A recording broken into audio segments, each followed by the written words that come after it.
No one's going to fix your life but you. You always have to take a step up in the ladder to be able to get to the top. You can't get to the top by flying up.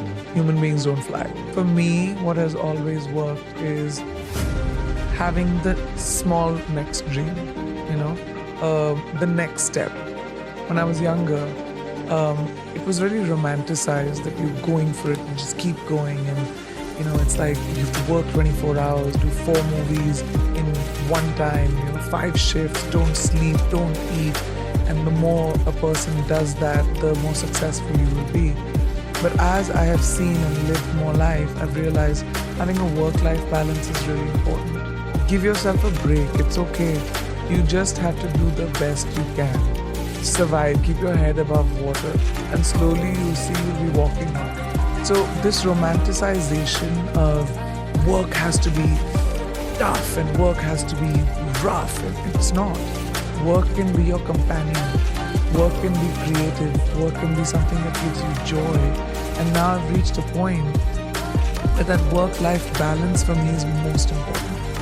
I will work on the 6 verticals that I'm working on. My business, my production, my book, my acting, whatever. But when I switch off, I'm with my family, I'm at home, I watch movies, I do whatever I want to do. So then when I come back to work the next day, I have the focus to be able to do even more things. I started working in the States in 2010. And in 2020, after 10 years of working in the industry, I started with music and then pivoted into acting in America. So started in 2010 for context. In 2020, I got my first leading role. How long did it take me? 10 years. So people don't think about how much hard work, how much consistent knocking on doors, how much humility it takes to go to another country and start from scratch. But it required me to strip every single thing that I knew in India and the laurels that I had achieved in India, the awards that I had won, the movies that I had done, the box office successes that I had seen.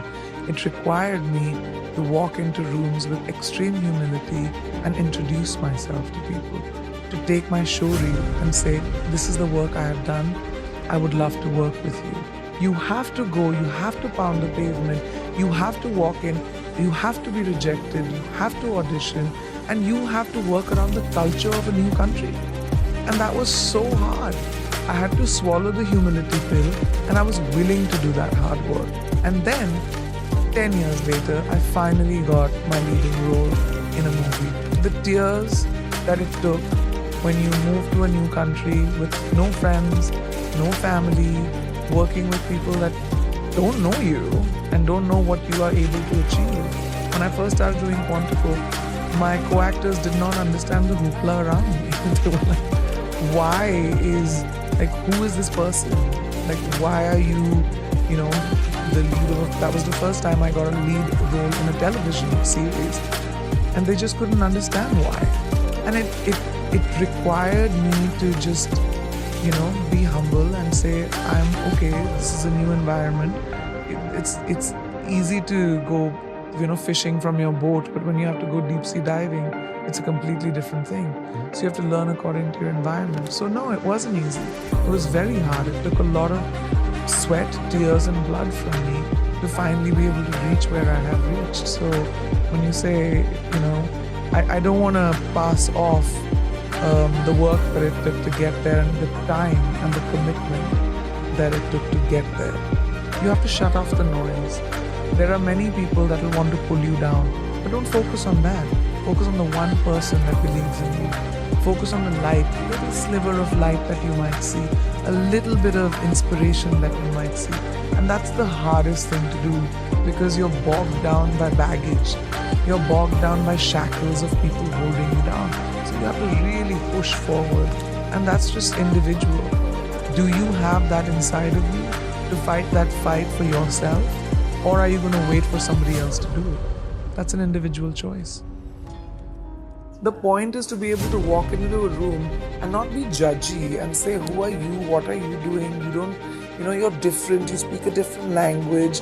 That's not cool. Yeah. People speak different languages because they know more than you. They know other things that you don't know. The idea is to have your mind open to collaboration. The idea is to have your mind open to what is it that I can imbibe from someone else's knowledge. And I think I am a student of life. I love different kinds of people and different things that people do. I'm not running as fast as I was. I'm thinking about the steps I take. I'm in a really comfortable, content place when it comes to my life. And the choices that I'm making are mine and are not defined by other people or the validation that I probably needed when I was younger. So I think that's made me a little bit more happy and calm. Why am I lucky enough to have the life that I do? And some other woman, somewhere else, with the same desires, same ambitions, same, needs, doesn't have any of it. I really think about that a lot. It makes me feel like there must be something I did right. I wake up every day with a sense of gratitude, and I wake up every day with wanting to give back, whether that's with the person that is standing right next to me, or whether that is a life choice that I might make. But giving back, I think, is so crucial when it comes to being grateful. I'm highly grateful for everything that I have. And I do think that maybe I did something right, that I've been blessed with the opportunity of having the life, being born to the parents that I was, being able to have the opportunity of making my own choices, having agency in my own life. If you think about women around the world, so many don't have that. Like, complete choices are made for themselves. But my parents told me, you have to have your opinion. It can be very scary. I mean, this generation of girls is fearless, and there's so many girls that take charge of their own lives, and they say, I'm not going to fit into the cookie cutter mold that probably my mother did or my grandmother had to. And it's so, I have goosebumps right now just thinking about it. I meet so many young women who have changed the trajectory of their families because of the choices that they've made. I think my message would be that there's a lot of noise around us and people that tell us to be a certain way. I was talking the other day about someone that when I went to convent school, I had this thing called moral science, a subject called moral science, which taught me how women should be seen, not heard, the lengths of our skirts, how we should sit with our legs. There's so much that has been told to women that to be a good girl, you have to be a certain way. Good girls don't make history. Bold girls make history. Bold people make history.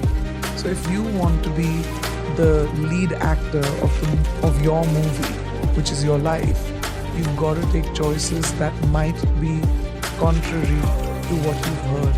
And that empowerment may or may not come from your parents, may or may not come from your family or boyfriend or whoever you're around. It comes from you. And that no one can do. If you don't have that encouragement in your home, try to find it in your gut, because no one's going to fix your life but you. I don't know. I don't think about the future. I'm not someone I plan for the future, but I don't think about how far I can go. I mean, who knows what my future holds for me. But what I can think about is my present. And like I said, I like to imbibe from people that I know. The reason I take new steps is because I see someone else doing something new and I'm like, what can I do that'll make me feel how I feel about this person? It's about that feeling. It's about imbibing from the people around you. And it could be someone you admire on television. It could be someone in your class. It could be someone that you work with. But when you see something that you admire about someone, imbibe it. And I just love the fact that you can have an idea today and monetize it. Why not? You're not just reduced to, I won't say reduced to because I come from a family of doctors and engineers, but at that time, in my parents' generation and the generation before that, it was doctor, engineer, lawyer, military, government job. Like those 5 or 6 things that everyone had to aim for. But today, I think my generation of parents are not going to have those boxes for our children, right? You have an idea, let's run with it. I think that innovation is the only way to evolve. And if you're not evolving, you're stagnant, it's boring, bye, you should go to bed. So I think, but for me, that's a little bit of a struggle for me. I juggle a lot of balls, and sometimes I'm just so tired that I don't pay attention to the next thing as much as I would want to. And I check the box sometimes, and it works, and it's okay, because a lot of us do it. We just go to work and do the bare minimum, and I have to remind myself that the bare minimum is not my standard for myself. It always has to be more than that. And you have to remind yourself to take some time. You just have to take some time to whatever you want to do. Go to bed early, have ice cream, just feed your soul. When you feed your soul as a human being, when you're with your family, your friends, you laugh a little, bring joy, innovation happens. Creativity comes from a place of feeling good with yourself. And I think the most important thing is to feed who you are, and it just does. What is my best opportunity at 18, at 25, at 35, at 60? Who is it that you want to be? So age ain't nothing but a number. That's a real fact. We put too much equity on age. It just doesn't matter. What matters is what you do about your life in the moment right now. Keep the people around you that are your champions. And maybe this is also something I realize when I'm older, but I tell young people this all the time. Do not hang around with poisonous people. Do not keep people around you that are toxic, that mess with your brain. Keep people around you that are genuinely happy for you. Only people that are genuinely happy for you, and if that's two people, you're a rich person. I think the meaning of life is having purpose. We're born and we'll die. What you do in between, man, is your legacy. And if your legacy is, walking with sand between your toes and living in a shack and being happy and meditating, sure, it's an individual choice. Success is very subjective. To each person is their own. My success might be completely not attractive to somebody else's success. The equity that we put on, you're the most successful, one of the most successful people on the planet, whatever, great, that's my version of it. But somebody else's version of it could be completely different. But I really believe that what your purpose in life and what you do between birth and death is what counts. So the pursuit of anything else is just futile. The pursuit should be, what am I doing in my life? What do I want to do in my life? Who do I want to be? Who do I want to touch? What do I want to create? Do I want to create? Or maybe I don't want to create. And all of it is fine, as long as you are at peace with the choices you make. So make choices that make you feel peaceful.